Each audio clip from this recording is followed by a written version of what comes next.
ሰላም ጤና ይስጥልን ውድ የቻናላችን ተከታታዮች የፕሮግራማችን ቤተሰቦች ይህ አብዲራባ ቲቪ ነው።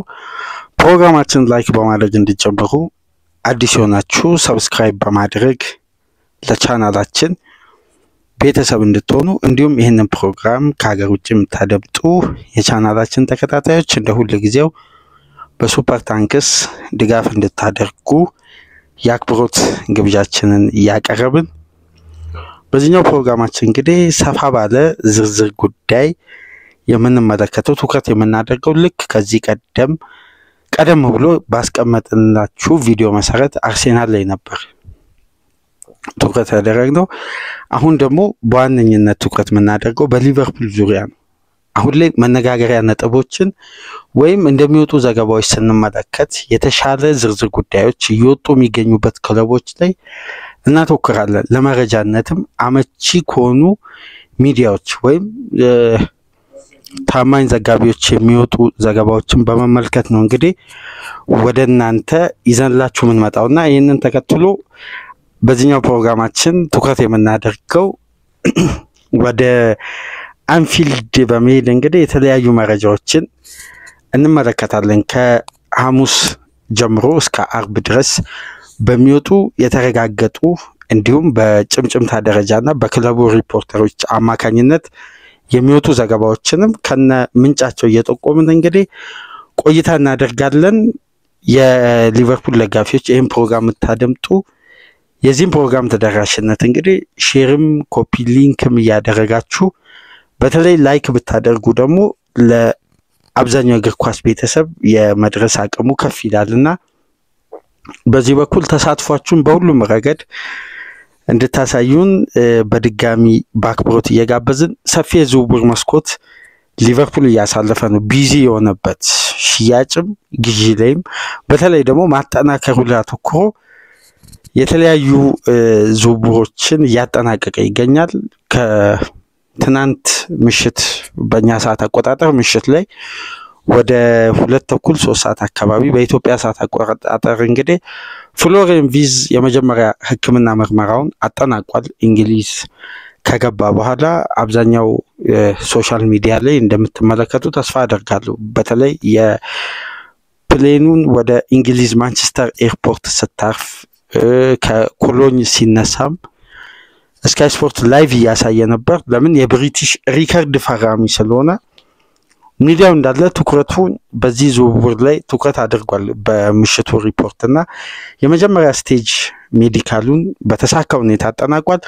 ዛሬ ጠዋት እንግዲህ ሁለተኛ ሜዲካሉን አርብ አጠናቆ ወደ ምሽት እንግዲህ የፍሎሪያን ቪዝ ዝውውር በይፋ በሊቨርፑል ኦፊሻል ፔጅ ተጫዋቹ የሊቨርፑል ንብረት መሆኑ ዛሬ ኮንፈርም የሚደረግበት ቀን ነውና ለሊቨርፑል ደጋፊዎች ታሪካዊ ዝውውር የሚጠናቀቅበት እለት ነው። ይሄ ተጫዋች እንግዲህ በ116 ሚሊዮን ፓውንድ ፓኬጅ ነው ወደ ቀዮቹ ቤት የሚመጣው። ዛሬ የማሊያ ቁጥሩ አብዛኛው ጉዳይ ዛሬ ይጠናቀቃል ተብሎ ይጠበቃል። እስከ ምሽት ድረስ ባለው እንግዲህ ተጫዋቹ የሊቨርፑል ንብረት መሆኑን በኦፊሻል የሊቨርፑል ፔጅ ይለቀቃል። በተጨማሪም እንግዲህ ከሊቨርፑል ጋር ተያይዞ ከሐሙስ ቀን አንስቶ እስከ ምሽት አርብም እየወጡ ያሉ ዘገባዎች አሉ። ዛሬ ቀን ላይ ደግሞ የማረጋገጫ ዝርዝር ጉዳዮች የሚወጡባቸው ነገር ግን ቀደም ተብሎ ጥቆማዎች ከውስጥ አዋቂዎች በኩል ይወጣል አመሻሹንና በዚህ መሰረት እንግዲህ ትኩረት የምናደርገው ወቅታዊ የሊቨርፑል የዝውውር ሂደት ምን ይመስላል። ከአንድ ሁለት ቀን በፊት ቀደም ብሎ በሰራናቸው ፕሮግራሞች ላይ የምናነሳው አንዳንድ ጉዳዮች ነበሩ። በተለይ ሊቨርፑል በቀጣይ ትኩረቱ የሚሆነው አጥቂና የተከላካይ ስፍራ ተጫዋችን የማስፈረም ማለት ሴንተር ባክ የማል ተከላካይን ለማስፈረም ከአንድ ተጫዋች ጋር በቅርበት እየሰራ ነው የሚገኘው። ነገር ግን የተጫዋቹ ስም እስካሁን ድረስ ወይም ኬት ክለብ እንደሚዘዋወር አልተረጋገጠም የሚል ጥቆማዎችን አስቀምጠንላችሁ ነበር ወይም በመረጃነት ወደ እናንተ አጋርተን ነበር። አንድ ተከላካይ ግን ሊቨርፑል የግሉ ለማድረግ ከጃሬል ካውንሳ መልቀቅ ጋር ተያይዞ በንቃት እየሰራ መሆኑን ከመጋረጃ ጀርባ የተወሰኑ የዝውውር ሂደቶች እንዳሉ ክለቡ ወይ የሚመጣው የተጫዋቹ ማን እንደሆነ አለየም። ነገር ግን ሊቨርፑል በዛ ዙሪያ ቀደም ብሎ ባለፉት ቀናት በተለይ በሜሎስ ኬርኬዝ የዝውውር ሂደት ከበርንማውዝ ጋር ከስምምነት ላይ መድረሳቸውን ተከትሎ ተጫዋቹ በቀጣይ ሳምንት ለሕክምና ምርመራ ወደ አንፊልድ ይመጣል። አሁን ላይ በወጣው ዘገባ መሰረት እንግዲህ ተጫዋቹ እስካሁን ድረስ የረፍት ቀኑን አላጠናቀቀም። ሰኞ ነው ወደ ከረፍት ቀኑ የሚመለሰውና ወደ ኪርኪቢ የልምምድ ማዕከል ሄዶ የሕክምና ምርመራው የሚያደርገው። እስከዛ ድረስ ባሉት ቀናት እንግዲህ የፍሎሪያን ቪዝ ዝውውር ዛሬ ይጠናቀቃል። ቀጣይ ሰኞ የስራ ቀን ደግሞ የሜሎስ ኪርኬዝ። ነገር ግን አሁን ላይ ትኩረት የሳበው ጉዳይ የሊቨርፑል የመሀል ተከላካይ የዝውውር ሂደት ነው። ወደ አጥቂውም ወደሚሸጠውም ተጫዋች እንመጣለን። ነገር ግን አንድ አንገብጋቢ መረጃ በተለይ ከሰሞኑ የመሀል ተከላካይ ስፍራ ተጫዋች የማስፈረም እድላቸውን በአጋጣሚ የወጡ መረጃዎች ነበሩ። ከተለያዩ ተጫዋቾች ጋር ሊቨርፑል ስም ይነሳል። ለምሳሌ ጄሰን ሃይቶ በአያክስ የሚገኘው ወጣቱ የ19 ዓመት ሴንተር ባክም ፉል ባክም ሆኖ የሚያገለግል የረጅም ጊዜ ቫንዳይክ ተተኪ ለማድረግ የሊቨርፑል ስም ከዚህ ተጫዋች ጋር ይነሳል። የተለያዩ ተጫዋቾች አሉ። በቅርብ ሳምንት እንደሰማችሁት የኤቨርተኑ ማርቲን ብራይትዌይትን የሊቨርፑል ኃላፊዎች እንደተከታተሉት ቤንዶክን ኤቨርተን መፈለጉ ተከትሎ ሊቨርፑል የቤንዶክን የዝውውር ሂደት ለማርቲን ብራይትዌይት ይጠቀማል ተብሎ ሲነሳ ነበር። የተለያዩ ጥቆማዎች ይነሳሉ ከሊቨርፑል ጋር የተለያዩ ተጫዋቾች በተለይ ያለፉት ቀናት ሊቨርፑል ሴንተር ባክ እንደሚያስፈርም የፖል ጆይስ ዘገባ ከወጣ በኋላ በአጠቃላይ የተወሰኑ ተጫዋቾች ከሊቨርፑል ጋር ስማቸው ተያይዞ ይወጣ ነበር። አሁን ግን በተረጋገጠ መረጃ ወይም በታማኝ ዘጋቢዎች እንደወጡ ዘገባዎች ከሆነ ሊቨርፑል ያለፉትን ጊዜያት በጃሬል ካውንሳ ሽያጭ ላይ ከባየር ሌቨርኩዘን ጋር ድርድር አድርጎ ሁለቱ ክለቦች ከስምምነት ላይ መድረሳቸው እንዲሁም ተጫዋቹ በግል ጥቅማ ጥቅምም ከባየር ሌቨርኩዘን ጋር በሁሉም ረገድ ተስማምቶ እንግዲህ በቀጣይ የስራ ቀን ከሰኞ ጀምሮ ኮንሳ ወደ ጀርመን ተጉዞ የባየር ሌቨርኩዘን ዝውውር ለማጠናቀቅ የመጀመሪያ የሕክምና ምርመራውን ያደርጋል። ሁለቱ ክለቦች መካከል ጥሩ ግንኙነት ከጀርሚ ፍሪፖንግ ዝውውር አንስቶ ወደ ፍሎሪያን ቪዝም በጥሩ ግንኙነት እንግዲህ የተጠናቀቀ ዝውውር ስለሆነ አሁን ደግሞ ባየር ሌቨርኩዘን ኮንሳን ለማስፈረም ፍላጎት አሳይቶ ይሄ ከመጀመሪያም ጀምሮ ይነገር ነበር። በተለይ ሌቨርኩዘኖች የፍሎሪያን ቪዝ የዝውውር አካል እንዲሆን በተደጋጋሚ ሊቨርፑሎችን ጠይቀው ነበር። ነገር ግን ሊቨርፑል ስትራቴጂክ የሆነ የጃሬል ካውንሳን የዝውውር ሂደት ነበር የሚፈልጉት። በዋነኝነት ይሄ ተጫዋች የሊቨርፑል የአካዳሚ ውጤት ነው። ስለዚህ ሊቨርፑል ከዚህ ተጫዋች የሚያስገባው ቀጥተኛ ገቢ በፒኤስአር ህግ ትርፋማነት ነው የሚመዘገበው። ትርፍ ገቢ ጥሬ የተጣራ ገቢ ተደርጎ ነው የሚመዘገበው። ይሄ ደግሞ ለተጨማሪ ሂሳብ ክፍተት ወይም ለሌላ ኢንቨስትመንት ሊቨርፑልን በይበልጥ ምቾት የሚሰጥ ወይም የተረጋጋ ሂሳብ መዝገብ እንዲይዝ ይረዳዋል። ቼልሲ ያለፉትን ጊዜያት በተደጋጋሚ የአካዳሚ ተጫዋቾች የሚሸጠው የነበረው ለዚህ የሂሳብ መዝገብ የተጣራ ትርፋማነትን ካስመዘገቡ በኋላ የወጪ መጠናቸውን ከፍ አድርገው በትርፋቸው መሰረት ከታክስ በኋላ የሚመዘገበው ኪሳራና ይሄ የተመዘገበው ትርፍ ተመጣጥኖ ነው የፒኤስአር ህግ ፍቃድ የሚሰጠው። እንደነዚህ አይነት ቴክኒኮችን ትላልቅ ባለሙያዎች ወይም የክለቡ ትላልቅ አስተዳዳሪዎች እየተጠቀሙ በአካዳሚ ተጫዋቾች ላይ የሚወስዱት አንዳንድ ሪስኮች አሉ። ትላልቅ ለወደፊት ተስፋ ያላቸውን ተጫዋቾች በመሸጥ የሚገኘው ገቢ ጥሬ ትርፍ ሆኖ ስለሚመዘገብ ክለቡ የተሻሻለ ወይም የተረጋጋ የሂሳብ መዝገብ ስለሚኖረው ወጪ ለማድረግ የሚገድበው ወይም ቀይ መስመሩ ላይ አይደርስም። ሊቨርፑል እንግዲህ 3 የዝውውር መስኮት አለመሳተፉ ባለፈው ሳመር እነ ባቸቲክን በውሰት እነ ቦቢ ክላርክን በሽያጭ ካርቫዮን እንዲሁም የስቴቫን ቫን ደር በርግን ሁለቱን ተጫዋቾች ለብሬንፎርድ ወደ 60 ሚሊዮን ፓውንድ ገደማ ነው የሸጡት። በአጠቃላይ ከአካዳሚና ከሁለተኛው ቡድን በሸጡት ተጫዋቾች ወደ 100 ሚሊዮን ገደማ አግኝተዋል። ያ እንደ ጥሬ ትርፍ ተመስግቦ በዛ የዝውውር መስኮት ኢንቨስት ሳያደርጉ ጥር ተጨምሮ ነው እንግዲህ ሊቨርፑል የሶስት የዝውውር መስኮት በጀትና ነፃ የሂሳብ መዝገብ ይዞ ዘንድሮ ወደ ገበያ ያወጣው። እዚህ ላይ ነው እንግዲህ ጃሬል ካውንሳን በ40 ሚሊዮን ፓውንድ ለመሸጥ የተስማሙት። ቅድመ ክፍያ የሚሆነው በ34 ሚሊዮን ፓውንድ ነው። 6 ሚሊዮን ፓውንድ እንደ ብቃቱ ታይቶ የሚጨመርና እንደ ባየር ሌቨርኩዘን ስኬት በተለይ ተጫዋቹ በአንድ የውድድር ዓመት ከ20 በላይ ጨዋታ የሚያደርግ ከሆነ 1.8 ሚሊዮን ፓውንድ ክለቡን ይዞ ወደ ዩኤፋ ውድድሮች የሚሳተፍ ከሆነና በተለይ በዘንድሮ የውድድር ዓመት በሻምፒየንስ ሊግ ከ5 ጨዋታ በላይ የሚያደርግ ከሆነ 2.1 ሚሊዮን ፓውንድ የተለያዩ ስትራክቸሮች አሉ። በአጠቃላይ ወደ 40 ሚሊዮን ፓውንድ ገደማ ሊቨርፑል ያገኛል። ይሄ ደግሞ በቂ የሂሳብ ክፍተት ይፈጥራል። ለዚህም ነው የሊቨርፑል ኃላፊዎች የተለየ ቴክኒክና ስትራቴጂክ የሆነ መንገድ የተጠቀሙት። የፍሎሪያን ቪዝ የዝውውር አካል ኮንሳ ቢሆን ሊቨርፑል ምንም አይነት ትርፋማነት ከዚህ ተጫዋች አያገኝም። ምክንያቱም ዳይሬክት የተደረገ ክፍያ የለም ለተጫዋቹ። አሁን ቀጥተኛ ክፍያ ማግኘታቸው ጥሬ ትርፍን ደግሞ በሂሳብ መዝገብ ያሰፍራሉ። ይሄ ደግሞ የፋይናንስ ስርዓቱን በይበልጥ ያረጋጋልና እንዲህ አይነት የስትራቴጂክ መንገድ ተጠቅሞ ነው እንግዲህ ኮንሳን የዝውውሩ አካል ሳያደርጉ በሌላ የዝውውር ሂደት ተጫዋቹን ለባየር ሌቨርኩዘን ለመሸጥ የተስማሙት።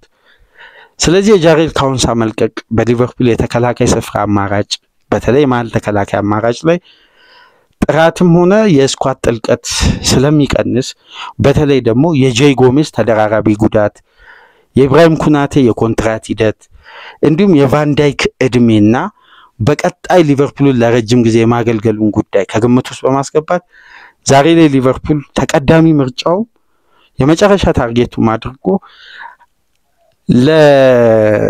ለዘገባ ማረጋገጫነት ብዙም ባይታመኑም ግን ሊቨርፑል ከማርክ ጉይ የክሪስታል ፓላሱ የመሃል ተከላካይ እንግሊዛዊ ጋር በአብዛኛው ነገር ከፓላስም ከተጫዋቹም ጋር መስማማቱ ጭምር እየተዘገበ ነው ምሽት ላይ። ነገር ግን ከታመኑ ዘጋቢዎች የተገኘው መረጃ እንደሚለው ከሆነ ሊቨርፑል ለ1 ዓመት ኮንትራት ለቀረው ተጫዋች 12 ወራት ብቻ ለቀሩት እንግሊዛዊው የክሪስታል ፓላስ አምበል 55 ሚሊዮን ፓውንድ ሲደመር 15 ሚሊዮን ፓውንድ ለማቅረብ እንደተዘጋጁና ይህን ጥያቄ እንግዲህ ከወዲሁ ክሪስታል ፓላስ ለማዳመጥ ዝግጁ መሆኑ ከታማኝ ዘጋቢዎች በተለይ ከፖል ጆይስ ተረጋግጧል። ይሄ ሪፖርት በአጠቃላይ ያወጣው ከዘ ታይምስ ዘጋቢው ነው። ከዛም በኋላ የቴሌግራፍ የሊቨርፑል ዘጋቢዎችም በዴሊ ሜል በነ ሲሞን ጆንስ አማካኝነትም ከዛም በኋላ ደግሞ እነ ዴቪድ ኦርኒስተን በጣም ተንትኖት ምሽት ላይ ያወጡ ነው የሚገኙት። ከፋይናንስ ስርዓት ጋር ጭምር ታሳቢ የተደረገ ዝውውር ነውና በቀጥታ ሊቨርፑል ያለፉትን ቀናት በዚህ ዝውውር ሂደት ላይ ሲሰሩ እንደቆዩ ነው ዘገባዎች በአጠቃላይ የሚያሳዩትና ማርክ ጉይ ምናልባት በቀጣይ ሳምንት ሊቨርፑልና ክሪስታል ፓላስ እንደ ታማኝ ዘጋቢዎች ከሆነ ወደ ጠረጴዛ የሚያወርዳቸውን ክፍያ ሊቨርፑል ይዞ ሊቀርብ ነው። ሁለቱም ክለቦች ለመደራደር በዚህ ዋጋ ፍቃደኛ ናቸው። ሊቨርፑል የማሻሻያ ክፍያ ማያቀርብም። ክሪስታል ፓላስም ለተጫዋቹ ይገባኛል ብሎ የተጠናቀቀው የውድድር ዓመት የኒውካስልን 62 ሚሊዮን ፓውንድ ውድቅ ያደረገው ፓኬጁ በአጠቃላይ እስከ 70 ሚሊዮን ፓውንድ እንዲቀርብላቸው ስለፈለጉ ነበር እና ሊቨርፑል ያን ፓኬጅ ያሟላ ጥያቄ ነው ለክሪስታል ፓላስ ለማቅረብ የተዘጋጀው።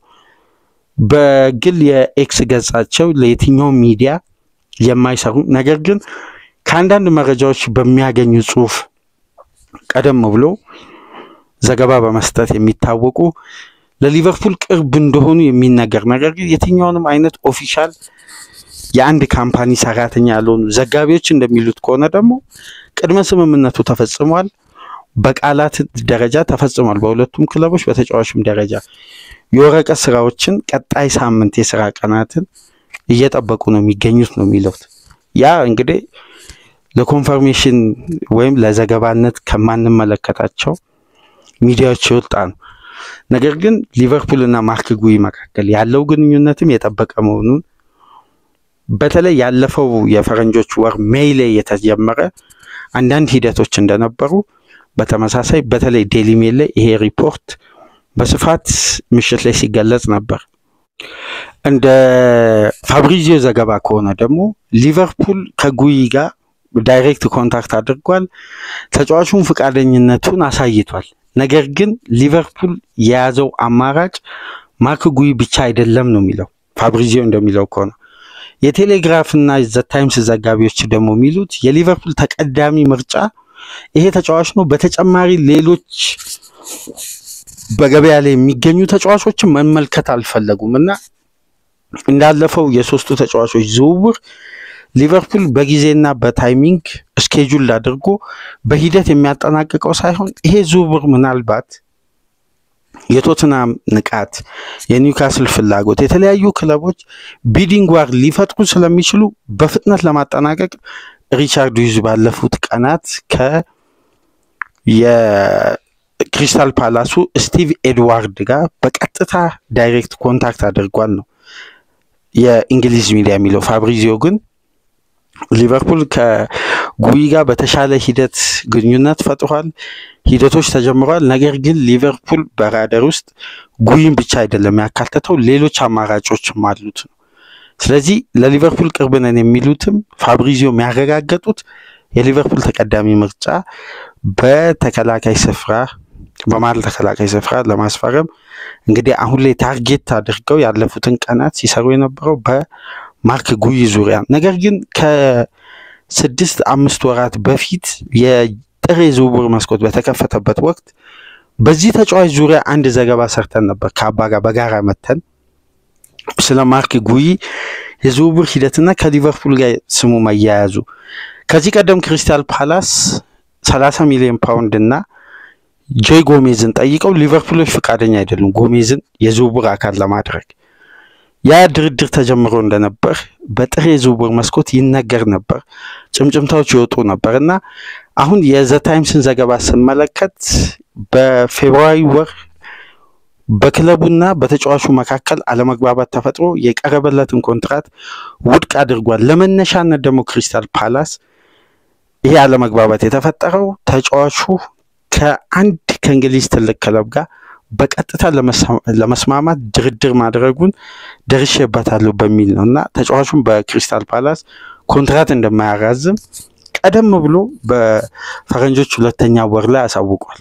ስለዚህ አሁን ላይ ጉዳዮች እየተረጋገጡ ሲመጣ እንግዲህ ክለቡ ሊቨርፑል መሆኑ ይፋ ሆኗልና በቀጣይ ቀናት ሊቨርፑሎች እንደ ኪርኬዝ የእረፍት ቀኑ እስኪጨርስ እንደ ዊዘ እንደ ፍሪፖንግ ቀደም ብሎ ተጠናቆ ፎርማሊቲ ስቴፖችን በጊዜ ሂደት የማድረግ ሳይሆን አክቲቭ ሆኖ ዝውውሩን ለማጠናቀቅ ቀጣይ የሥራ ቀናትን እየተጠባበቁ መሆኑ ተረጋግጧልና ኮንሳ ወደ ሊቨርኩዘን ጉይ የኮንሳን ፖዚሽንና በአጠቃላይ የሊቨርፑልን የመሃል ተከላካይነት ስፍራ ለማጠናከር ከሜሎስ ኪርኬዝ በመቀጠል እንግዲህ የተከላካይ ስፍራው ላይ ሊጨመር የሚችል አዲስ ኃይል እንግሊዛዊው የክሪስታል ፓላስ ተጫዋች ነው።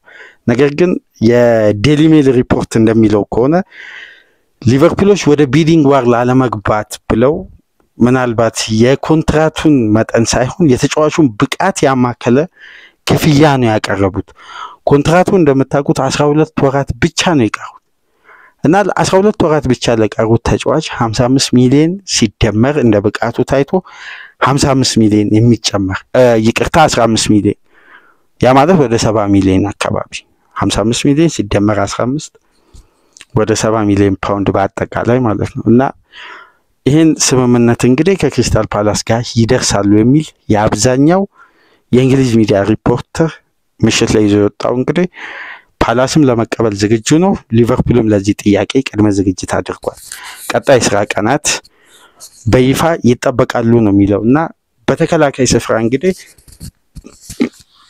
ያለፉትን ቀናት ስንጠቁማቸው የነበረው ስሙ ያልተገለጸ ተጫዋች ስሙ ካልተገለጸበት ክለብ ወደ ሊቨርፑል ለመዘዋወር የተከላካይ ስፍራው ለማጠናከር ቅድመ ዝግጅቶች ተጀምረዋል። የፈጠነ የዝውውር ሂደት ከሶስቱ ተጫዋቾች የሚለው ዘገባ እንግዲህ በስተመጨረሻ ማርክ ጉይ መሆኑ አሁን ላይ ተረጋግጧል ማለት ነው።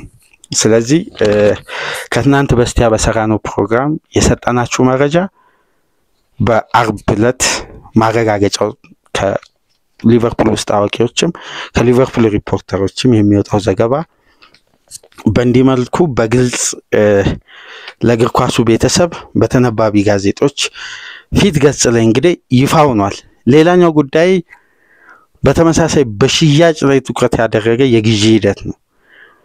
ከሮብ ምሽት አንስቶ ሐሙስም እስከ አርብ ንጋት ድረስ ስንሰማ የነበረው ትልቁ ጉዳይ በሊቨርፑል ቤት የዳርዊን ኑኔዝ ጉዳይ ነው። ይሄ ተጫዋች የሊቨርፑል ኬሪየሩ እንግዲህ ሊያበቃ ሊጠናቀቅ የተወሰኑ ቀናት ብቻ ነው የቀሩት።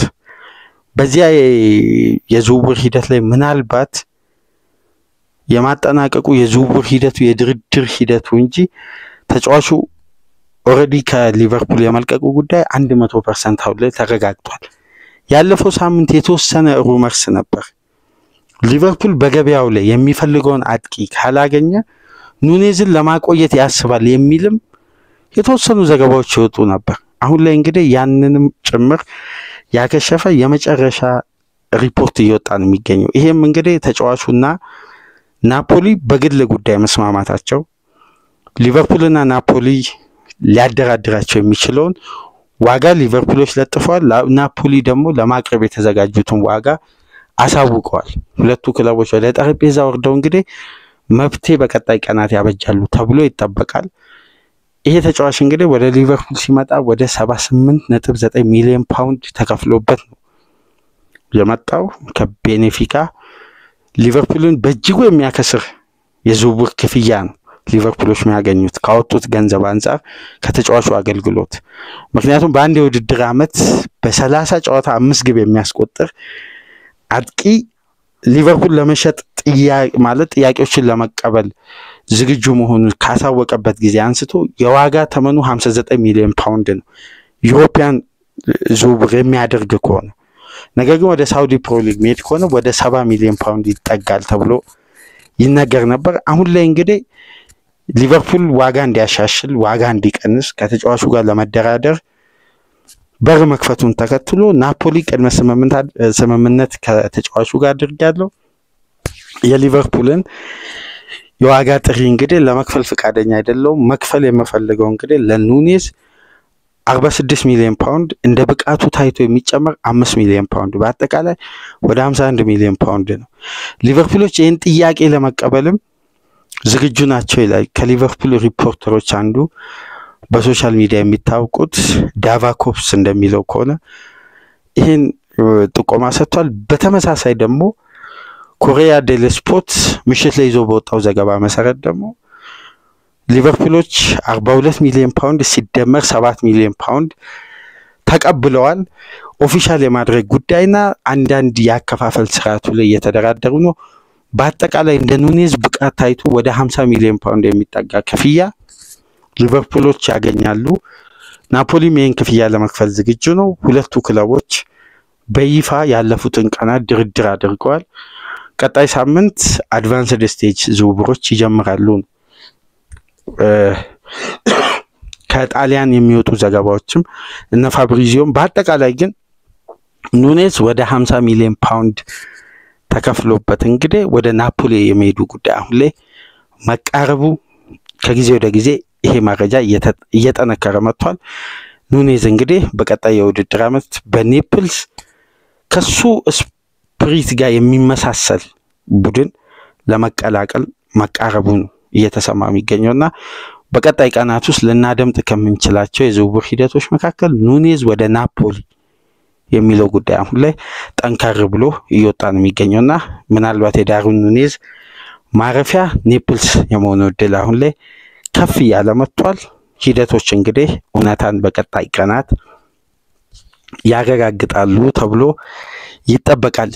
ኑኔዝን የሚተካው ተጫዋች ማን ነው? ኑኔዝን ተከትሎ ፍሬድሪኮ ኬዛ ወደዛው ወደ ናፖሊ ሊሄድ ይችላል። እንደ ኮሪያ ዴል ስፖርት እና እንደ ፋብሪዚዮ ዘገባ ከሆነ ሊቨርፑል 18 ሚሊዮን ዩሮ ወደ 14 ሚሊዮን ፓውንድ ለማድመጥ ዝግጁ በሩን ክፍት አድርጓልና ሁለቱን ተጫዋቾች ናፖሊ ለማዘዋወር ይፈልጋል። በተለይ የአሊያንድሮ ጋርናቾ ክፍያ ከፍተኛ መሆኑ የጄዳን ሳንቾ ደሞዝ ላይ ናፖሊዎች ተጫዋቹ ደሞዙን እንዲቀንስ ባቀረቡት ጥያቄ መሰረት ተጫዋቹ ፈቃደኛ ለመሆኑ ጃክ ግሪሊሽን በተመሳሳይ ስለዚህ ትኩረታቸው የሀገራቸው ልጅ ፍሬድሪኮ ኬዛ ማምጣት አድርጓልና የዳርዊን ኑኔዝን ዝውውር ካጠናቀቁ ወይም ከተስማሙ ፊታቸውን እዛው ወደ ሊቨርፑል ፍሬድሪኮ ኬዛ ላይ ያተኩራሉ የሚል ዘገባ እየወጣ ነው የሚገኘውና ሊቨርፑሎች ይሄን ያክል ክፍያ ከቀረበላቸው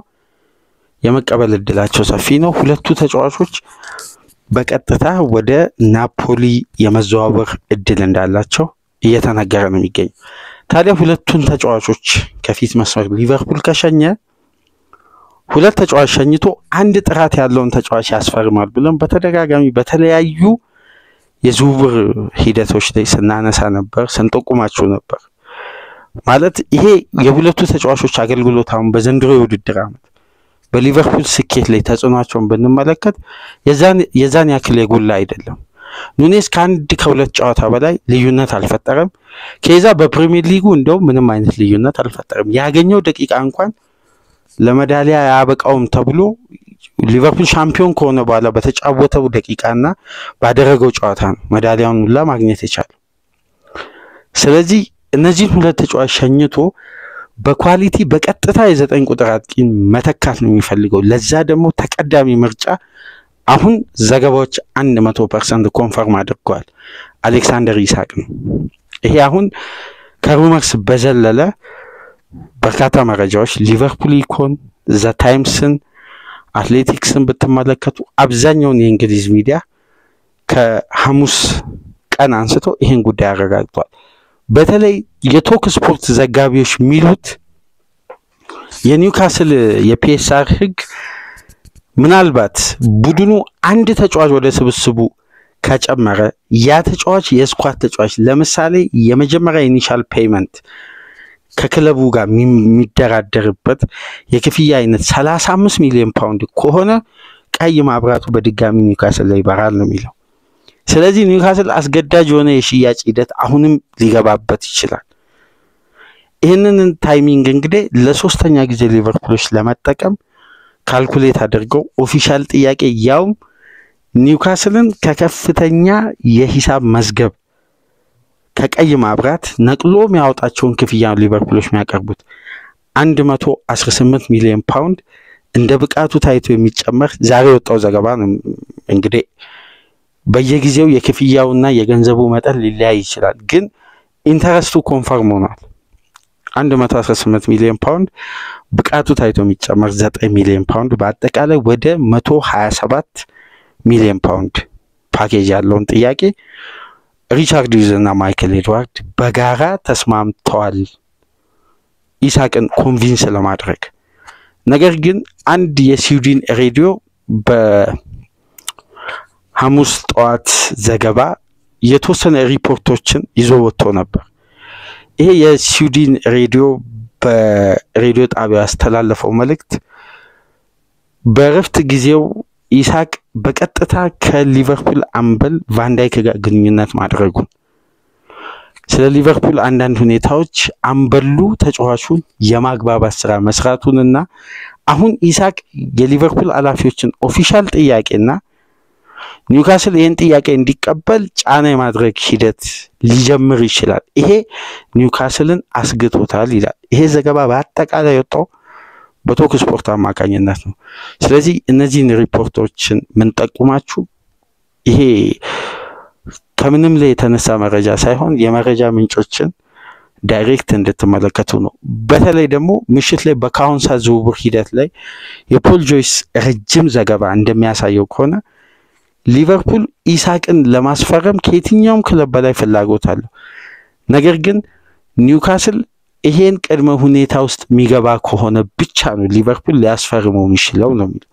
ያ ማለት የ35 ሚሊዮን ፓውንድ የተጫዋች ዝውውር የሚፈጽም ከሆነ።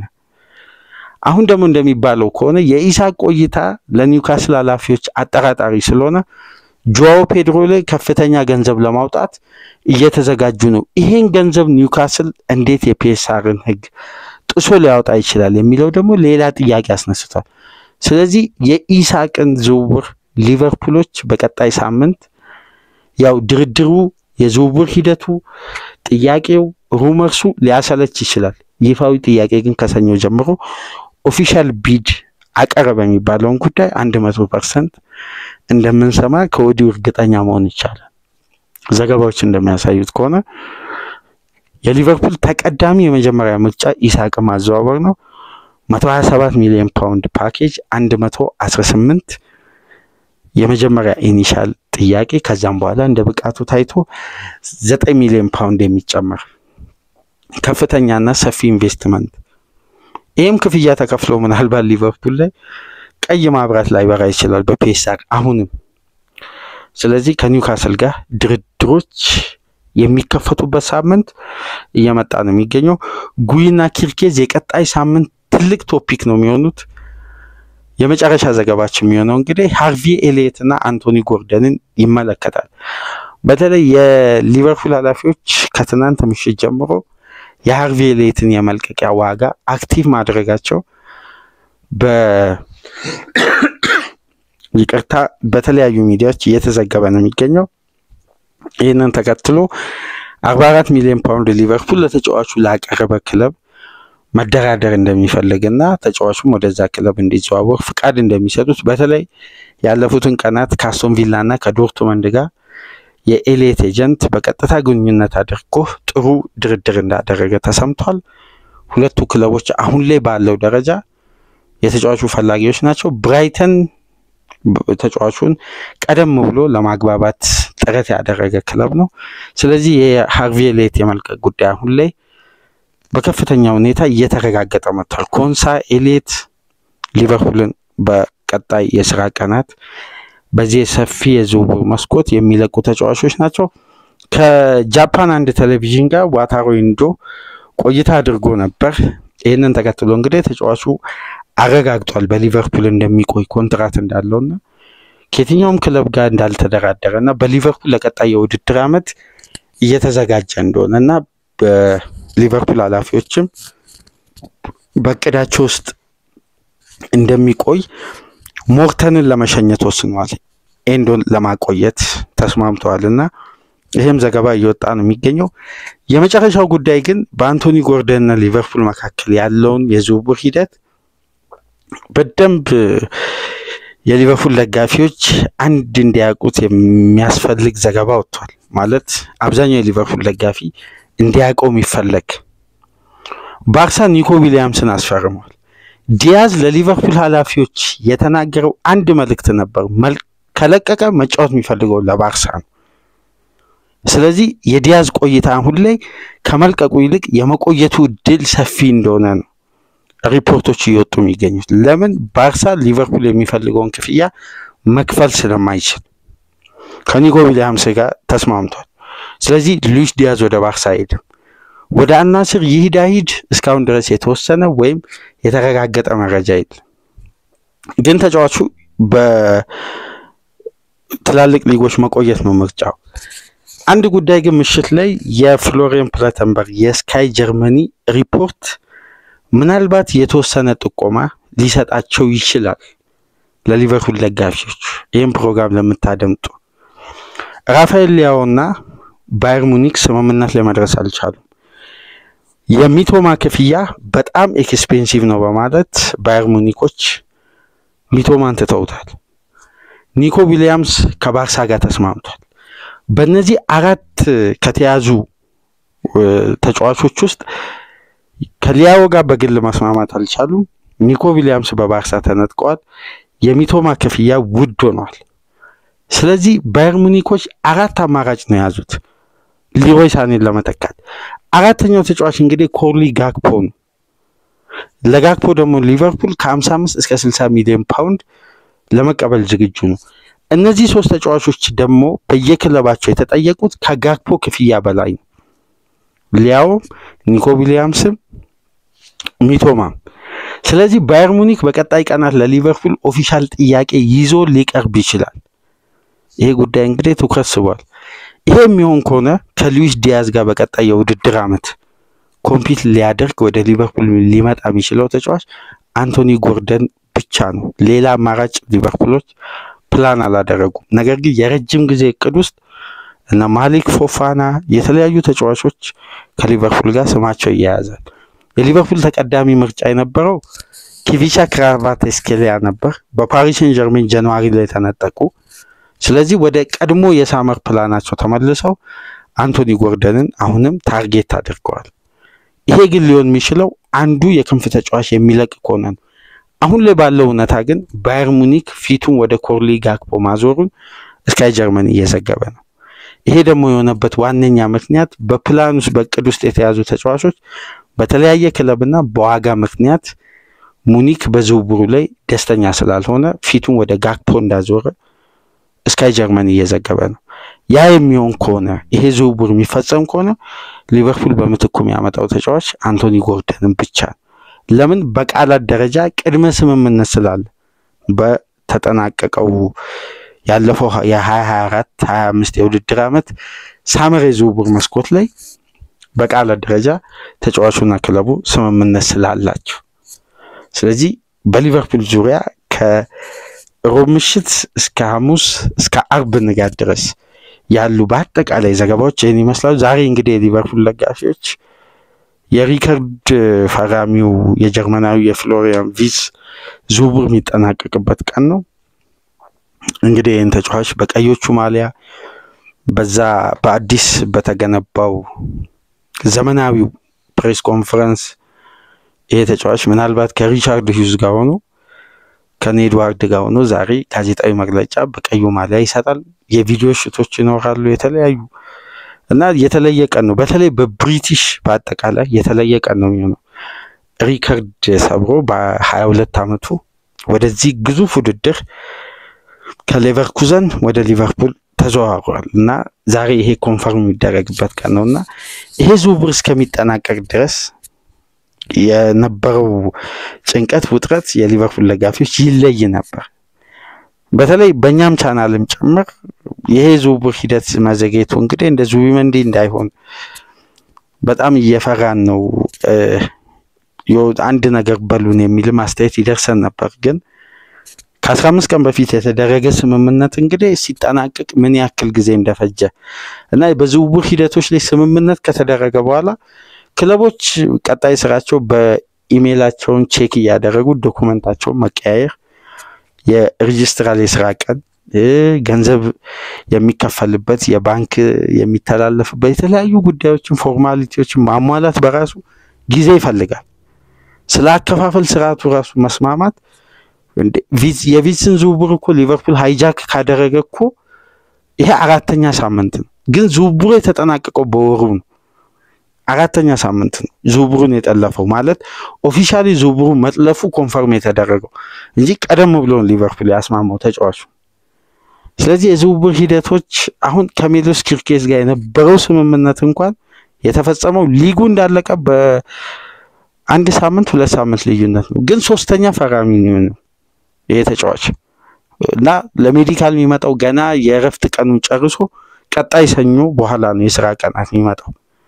ስለዚህ የዝውውር ሂደቶች የራሳቸውና ጊዜና ቀን ተገድቦለት ነው ሂደቱ የሚጠናቀቀውና ከስምምነት ላይ ደረሱ ማለት ወደው በገዛው ቀን ውስጥ ተጫዋቹ ወደ የሚፈርምበት ክለብ ዳይሬክት ይመጣል ማለት አይደለም። እረፍት ነው። የቀድሞ ውድድር ጊዜ ዝግጅቱ ስኬጁል ተደርጎ ነው ከዝውውሩ ጋር የሚቀመጠው። እዚህ ደግሞ የሊቨርፑል ኃላፊዎችም ሆነ የተለያዩ ስራ አስኪያጆች የዝውውር ሂደቱ የሚያጠናቁ ባለሙያዎች በአጠቃላይ ከክለቡ ጋር የሚደረገው እያንዳንዱን ጉዳይ በዶክመንት በተለያየ መንገድ አረጋግጠው ነው ዝውውሩ የሚፈጸመው። ከዛም በኋላ የሬጂስትራል ጊዜ አለ። ሜዲካሉን ካጠናቀቀ በኋላ ለፊፋ ገና ይሄን ተጫዋች ማስመዝገብ አለ ኮንትራቱን አረጋግጠው። ስለዚህ እያንዳንዱ የዝውውር ሂደት ጊዜና ሰዓት አለው። ስምምነት ላይ መድረሳቸው ኮንፈርም ሲደረግ ግን የዝውውሩ ትልቁ ስቴፕ የሁለቱ ክለቦች ስምምነት ላይ ደረሱ ማለት በቃ እነዚህ ክለቦች ከዛም በኋላ የሚያደርጉት ድርድር ዳይሬክት ያከፋፈል ስርዓት፣ ዶክመንቶችን መቀያየር፣ የኮንትራት ሂደቱን ያከፋፈል ስርዓቱን ይሄ ዝውውር እንዴት ይሆናል የሚለውን ጉዳይ የሚያስፈጽሙበት ይሄ የዋናው ፎርማሊቲ ስቴፕ የሚባለው የተጫዋቹ ሜዲካል ገና እኮ ክለብ እንደውም አንድ ዘገባ ስመለከት ነበር ክለብ ከክለብ ጋር በሚያደርጉት ድርድር የመጨረሻ ፋይናል ስቴጅ ተጫዋቹ መጥቶ ሜዲካሉን እስከሚያጠናቅቅ ድረስ የመጀመሪያ ዙር ቅድመ ክፍያ ስምምነት ላይ ደርሳል እንጂ አይከፈልም። ከዛም በኋላ ነው አይ ተጫዋቹም በቃ በሜዲካሉን ፓስ አድርጓል ይሁን የመጀመሪያው ቅድመ ክፍያ ብሎ ክለቡ ቼኩን ወደዛኛው ባንክ ወደዛኛው ክለብ የሚያስገቡ። ይሄ ሁሉ የዝውውር ሂደት አለና አንዳንዴ ዝውውሮች ተረጋገጡ ካለም በኋላ ጊዜ ገደቡ ሁለቱ ወገኖች ከተስማሙበት አንድ የሚያስቀምጡት ጊዜ ገደብ አለ። ያን ያክል ጊዜ ሲቆይ እዚህ ጋር ያወራናቸው ነገሮች ከምንም ላይ የተነሳ አድርጎ አድማጮችም ለትችት ይዳርገናልና የዝውውር ሂደት የራሱ የሆነ ቀንና ጊዜ አለው የሚፈጸምበት። ከዛ ቀንና ጊዜ ውጪ የትኛውም ደጋፊ ስለፈለገ ቶሎ አይጠናቀቅም። ይሄ የስራ አስኪያጆች ኃላፊነት ነው። ዋነኛው ጉዳይ ግን አድቫንስ ድርድሩ በስምምነት ሲጠናቀቅ ሁለቱ ክለቦች ተስማሙ ማለት የሌላኛው ክለብ የዝውውር በሩ ተዘግቷል። ቀጥታ ተጫዋቹ ግንኙነቱ ከዛ የሚሆነው ግን በቃላት ደረጃ ተስማምቶ ብቻ ወረቀቶችንና ዶክመንት ስራዎች ላይ ክለቦች ካልጀመሩ ሃይጃክ ይደረጋል በተጫዋቹ በኩል በክለቡ በኩል ሳይሆን በተጫዋቹ በኩል። ስለዚህ የፍሎሪያን ቪዝ ዝውውር የዘገየው ተጫዋቹ ረፍት ላይ ነበር። ምክንያቱም ከሊግ ጨዋታ በቀጥታ በአንድ ሳምንት በሁለት ሳምንት ልዩነት ወደ ኔሽን ሊግ ውድድር ጀርመን ብሔራዊ ቡድን የተቀላቀለው። ከዛም በኋላ ነው ወደ ረፍት ጊዜው ሄደው አሁን የረፍት ጊዜውን አጠናቆ ዛሬ እንግዲህ የሊቨርፑል ደጋፊዎች የተለየ ቀን ነው። ይሄን ታሪካዊ ተጫዋች በክለቡ በእንግሊዝም በጀርመን እግር ኳስም ታሪክ ከፍተኛው ገንዘብ የተከፈለበት ባለ ብዙ ተሰጥኦ ጀርመናዊ ተጫዋች እንግዲህ ዛሬ አንፊልድ በቀዩ ማሊያ በቀዮቹ ቤት ዛሬ አሸብርቆ ይታያል። እንግዲህ የቪዝን ኮንፈርሜሽን ዛሬ ተመልክተን ደግሞ ተጨማሪ አዲስ ነገር ካለ በተጫዋቹ ዙሪያ ደግሞ ቅዳሜ ንጋት ፕሮግራም ይዘንላችሁ እንመጣለን። ፕሮግራማችን ላይክ አድርጉ። ላይካችሁ በእጅጉ ይጠቅመናል፣ ተደራሽነቱን ከፍ ያደርጋል፣ የቻናላችንን ተደማጭነት ያሰፋልና ላይክ አድርጉ። በተለይ ሊቨርፑል ደጋፊዎች ተሳትፏችሁ በጣም እየቀነሰ ነው፣ እንዳለፉት ጊዜያት አይደለም። በላይክም በሳብስክራይብም እንዲሁም ከሀገር ውጭ የምታደምጡ በሱፐር ታንክስም ድጋፋችሁ ቀዝቅዟልና ድጋፍ እንድታደርጉ በአክብሮት እየጋበዝን በሌሎች ፕሮግራሞች ተመልሰን እንመጣለን። ሰላም ቆዩ።